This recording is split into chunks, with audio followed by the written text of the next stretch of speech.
साल 1987 की सर्दियों की एक शाम थी। उत्तर प्रदेश के एक छोटे से कस्बे भैरवगढ़ में हवा में अजीब सी ठंडक थी, मानो किसी अदृश्य ताकत ने आसपास की हवा को जकड़ लिया हो। इस कस्बे के बाहरी इलाके में घने पीपल और बरगद के पेड़ों के बीच एक पुराना राजमहल खड़ा था। राजमहल भैरवगढ़।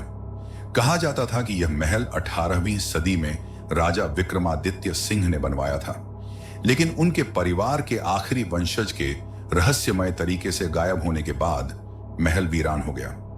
गांव के बुजुर्ग बताते थे कि महल में रात होते ही कोई अदृश्य शक्ति जाग जाती है।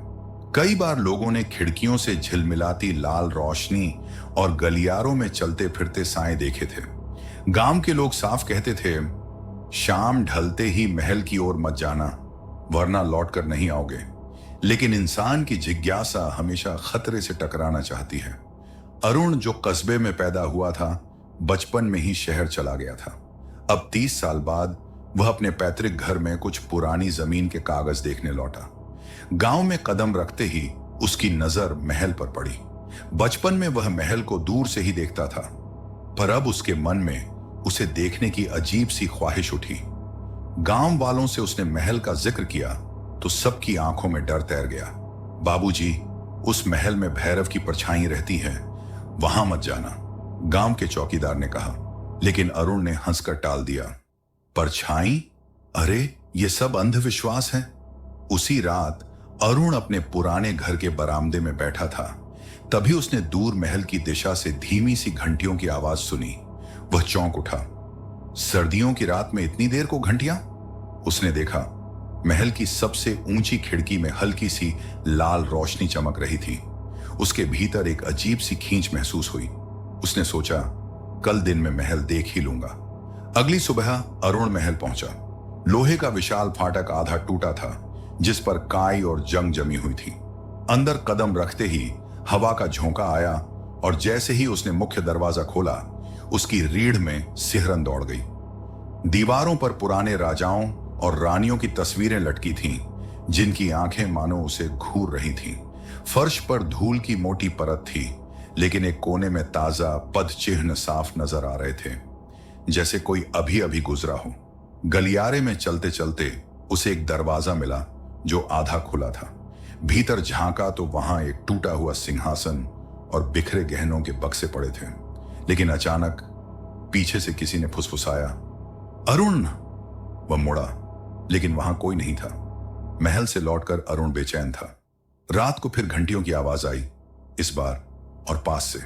वह खिड़की से बाहर देखने लगा। तभी उसने देखा, महल के मुख्य दरवाजे पर एक सफेद साड़ी पहने औरत खड़ी है। उसका चेहरा बालों से ढका हुआ था और हाथ में पीतल की थाली थी, जिसमें लाल बत्ती जल रही थी। वह धीरे धीरे महल के अंदर चली गई। अरुण को लगा, यह कौन हो सकती है? महल तो वीरान है। अगले दिन उसने गांव के सबसे बूढ़े आदमी पंडित दामोदर से बात की। पंडित ने गहरी सांस लेकर कहा, बेटा, महल में रानी मोहिनी का श्राप है। राजा के आखिरी वंशज की हत्या उनके ही एक रिश्तेदार ने की थी, और रानी ने भैरव देवता की मूर्ति के सामने कसम खाई थी कि जो भी सिंहासन पर बैठेगा वह मौत के गर्त में खींच जाएगा। तब से हर पूर्णिमा को रानी की आत्मा महल में भटकती है।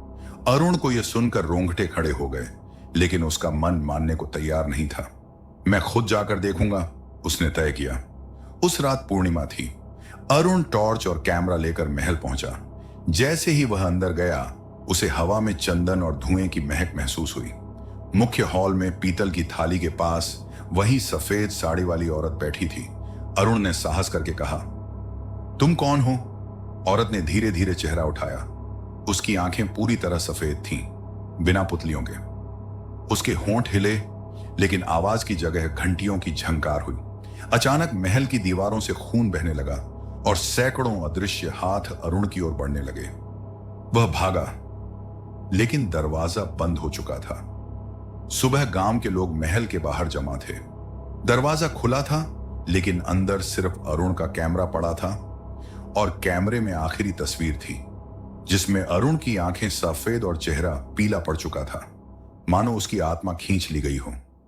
कहते हैं, अब पूर्णिमा की रात को महल के गलियारों में अरुण की आवाज गूंजती है, कोई है, कोई है। और लाल रोशनी वाली खिड़की में अब दो परछाइयां दिखती हैं, रानी मोहिनी और अरुण।